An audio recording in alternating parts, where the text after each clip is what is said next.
Hola gente, ¿qué tal? Bueno, en este video vamos a hablar del RS-232. Este es un estándar que, bueno, ha logrado sobrevivir a través de los años. Yo en mi temprana edad lo conocí alrededor de los años 90, cuando jugábamos con las computadoras y conectábamos las mismas a través de un cable Laplink que se llamaba, ¿no? Que no es más que un RS-232. Actualmente se sigue usando en algunos instrumentos, ¿no? Obviamente ha sido reemplazado. Así que creo que merecía hacer un video, pero bueno, trataré de hacerlo lo más cortito posible porque bueno, es algo ya que está un poquito viejo.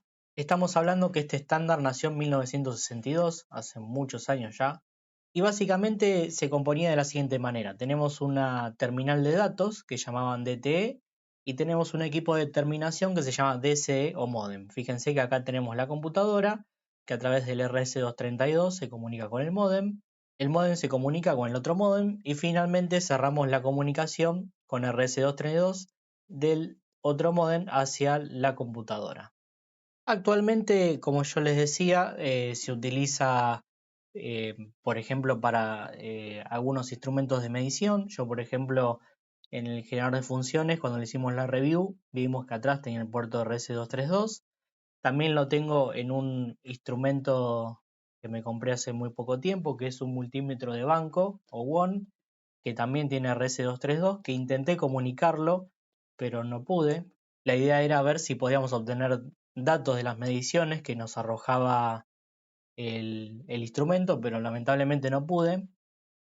Hay algunas placas adaptadoras de RS-232 a WART y bueno, yo usé una de esas, pero bueno, hay que ver si tiene bien el control de flujo y todas esas cosas que, que pide el estándar. Así que bueno, es por eso que como logró sobrevivir a tantos años, decidí hacerle un pequeño videito. Fíjense, acá tenemos el conector de B9, ¿no? Con los 9 pines y qué hace cada una de las salidas. Bien, una de las características más importantes son las características eléctricas para realizar la comunicación. La idea de este estándar de comunicación era lograr una distancia relativamente razonable.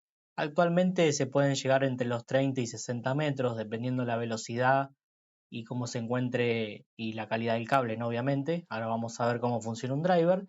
Entonces lo que se propuso es que los niveles sean más altos que 5 volt. Entonces, acá tenemos un diagrama en el cual podemos ver que para que se genere un cero, porque en realidad la señal está invertida, tenemos que enviar una señal que se encuentre entre los 5 y 15 volt. Y para que se genere un 1, tenemos que enviar al revés una señal que esté entre menos 5 y menos 15 volt. Para generar esta tensión, ¿no? Porque nosotros normalmente lo vamos a alimentar con 5 volt, actualmente los integrados cuentan con un charge pump, ¿no? De esa manera generan los más menos 15 volt y el driver saca la tensión de ahí, ¿no? Hablando mal y pronto. Recuerden que ya hicimos video de charge pump, así que si alguien tiene alguna duda de cómo funciona, se puede ir a ver ese video.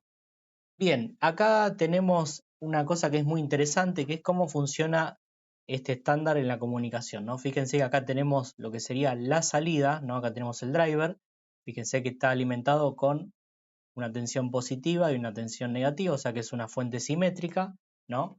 Que como ya les decía, actualmente la genera el mismo integrado, lo cual nos simplifica la vida. Y esta sería la carga que ve el driver.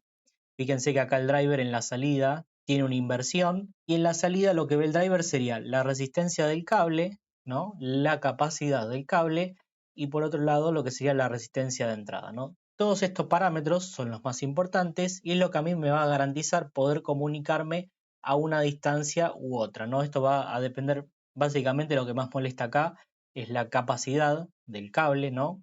Con lo cual si queremos distancias largas, tenemos que usar un cable de muy buena calidad.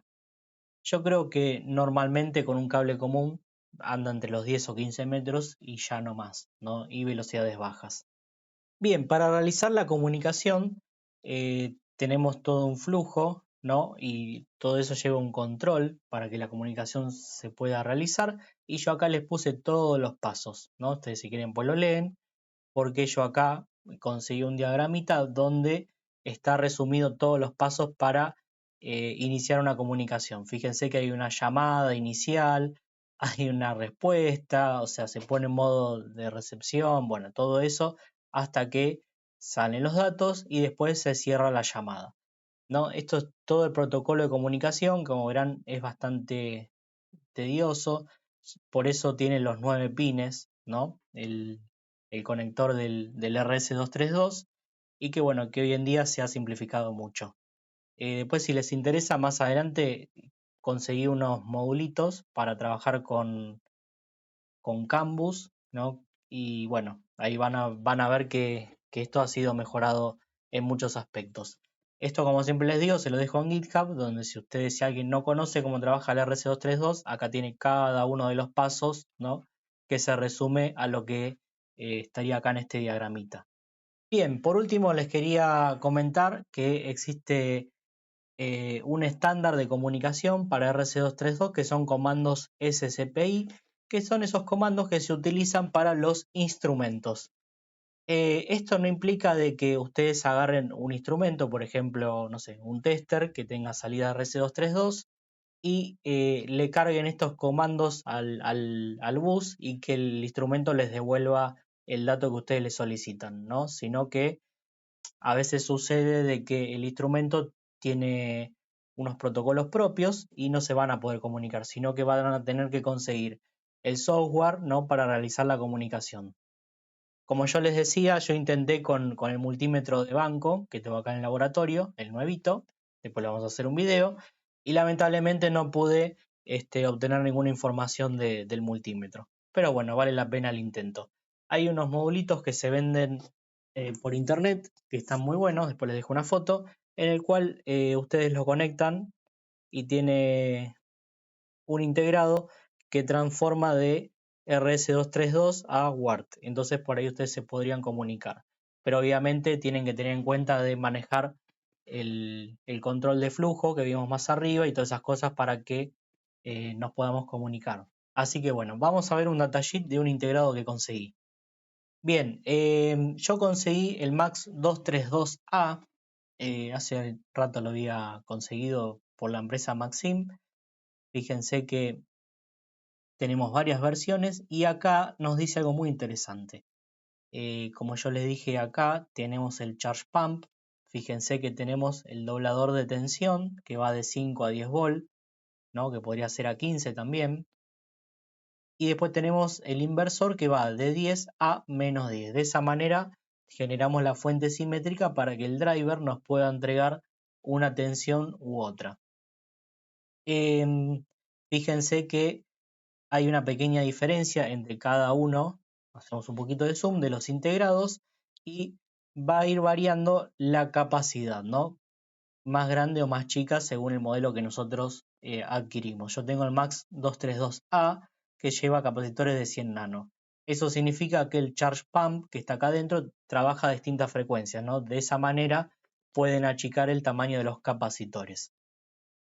Lo que vamos a hacer en el laboratorio es algo muy simple. Vamos a conectar obviamente dos Max 232 con un cable cortito. No vamos a probar mucha distancia porque en protobar no tiene mucho sentido hacer esas pruebas. Lo que vamos a hacer es ingresar una señal TTL con el generador de funciones.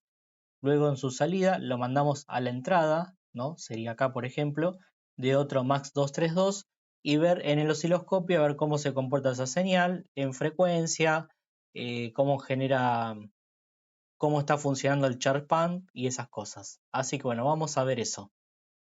Bien, estamos acá en el laboratorio entonces. Este es el modulito. Antes de ver lo que tenemos preparado para este video, les quería mostrar este modulito donde acá conectan con el RS232. A ver si hace foco. Y acá salen con WART. Pero bueno, esto lamentablemente no me funcionó, pero se los muestro porque ya es algo práctico que ya está hecho y bueno, después de sacarle algún apuro, ¿no? Entonces acá en el setup de laboratorio tenemos el generador de funciones, ¿no? Lo dejamos ahí un costadito. Y acá tenemos las dos protoboard, ¿no? Fíjense que acá están los capacitores de 100 nano, acá tenemos el otro RS232 y este sería el cable que los comunica, ¿no? Como yo les dije, puse un cable cortito porque no tiene mucho sentido hacer pruebas de distancia, ¿no? Si fuese RS485 anda mejor, pero la protoboard genera muchas capacitancias parásitas, con lo cual eso ya vimos en el modelo del driver que afecta mucho la comunicación y bueno, no tiene sentido ponerle un cable de 10 metros y decir que no funciona, ¿no? Cuando las condiciones de la prueba no son las ideales. No tiene sentido. Así que bueno, lo que vamos a hacer entonces es primero ver cómo funciona el charge pump. Fíjense que acá también puse los capacitores de 100 nano, ¿no? Que generan la fuente simétrica. Y después vamos a ver cómo se comporta con señales. Bien, lo primero que vamos a hacer entonces es generar una señal. CMOS está en 100 Hz, ¿no? La salida del generador de funciones no es esa señal. Vamos a pinchar donde corresponde.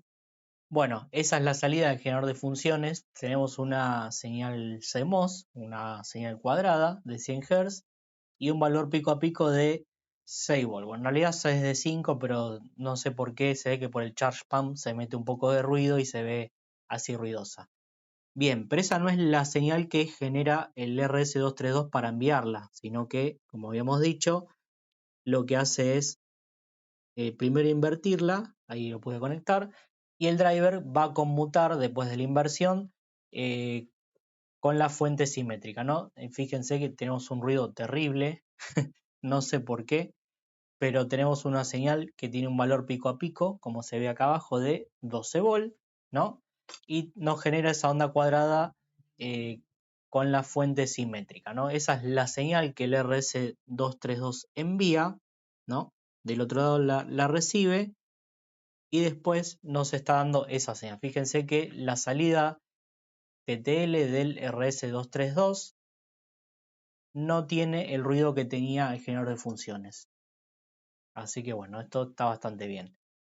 Bien, otra prueba que vamos a hacer ahora es ponerle un poquito de frecuencia, así que vamos con el generador de funciones, ponerle 1 kHz, a ver cómo anda. Bien, bastante bien. Vamos a ponerle 10. Bueno, parece que le gusta, pero hasta por ahí nomás, así que vamos a subirle un poquito. 50 kHz y bueno, y anda más o menos bien. Bueno, más o menos, pero funciona. Lo que siempre tengan en cuenta que usen este estándar de comunicación, que lo ideal es usar frecuencias bajas, ¿sí? Y obviamente cables de buena calidad, ¿no? Para que no dañe la comunicación. Acá la capacidad es crucial, así que toda capacidad que se ingrese en las líneas de comunicación van a generar un problema y van a tener que disminuir la velocidad de comunicación. Así que bueno, gente, la idea entonces era hacer un videito cortito para mostrarles un poquito cómo trabaja el RC232, ¿no? Y para el que no lo conoce, bueno, lo conozca y pueda jugar. Así que bueno, nos vemos la próxima. Chau, chau.